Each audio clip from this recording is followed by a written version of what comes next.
Welcome to day 52.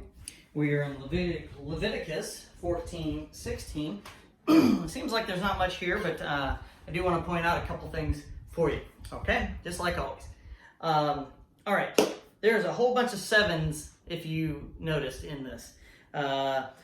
Purification for the mildew, purifying the house, sprinkling the blood 7 times, waiting 7 days. Leviticus 14:38, 14:51. Sprinkling the blood again for Aaron's own sin offering, 16:14, and 7 times sprinkling blood in Leviticus 16:19. More ways of using the blood, which is the lifeblood, to make one right for the Lord. So there were a whole bunch of those sevens. I'm going to read them all because you read them, and that's what they're for. It's 7 times something special about the number 7. I have over 20 references now. I think I just didn't write some of them down because some of them were repetition. But I have 20 of them listed so far, and we're only in Leviticus, and there's going to be more of them.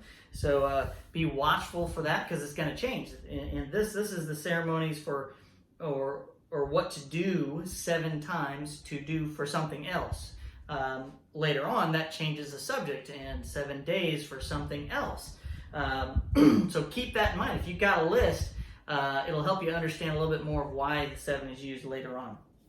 Okay, then the next thing we got to is called the scapegoat. What a wonderful thing, a scapegoat. And I think we all can read into what this is saying. Leviticus 16:10, excuse me. In Leviticus 16:10, it says, wrong one. The other goat, the scapegoat, so here Aaron's bringing 2 goats here. So there's one goat that's going to be butchered and another goat that is called the scapegoat, chosen by lot to be sent away, will be kept alive, standing before the Lord.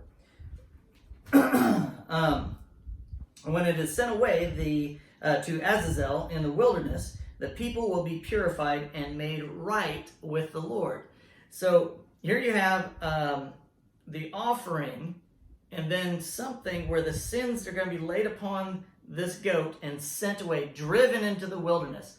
A little foreshadowing of them being driven into the wilderness for 40 years, but also the point that something is taking place of their sins. Not just the offering, the special offering, the sin offering, whatever all the other offerings are, but also something alive taking their sins from them.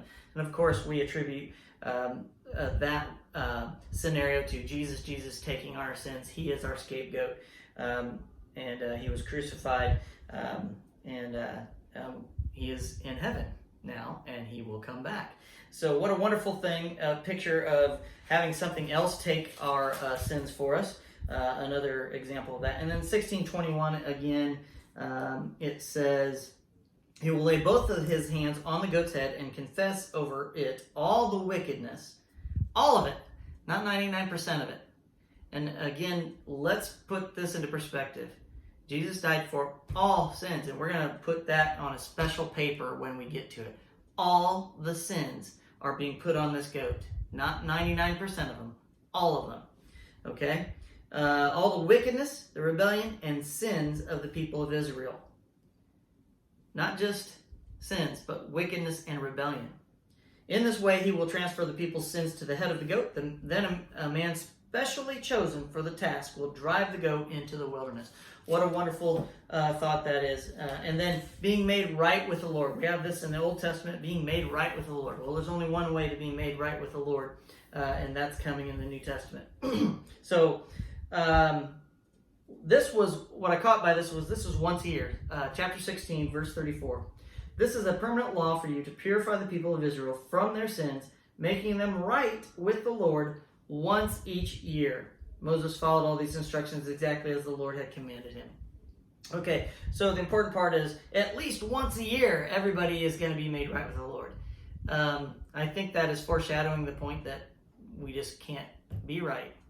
We can be as righteous as we can be and do the best we can, but we fall short. And that's what that passage is alluding to. But at least once a year back then, they were being made right with the Lord. So that's day 52. I'll see you tomorrow.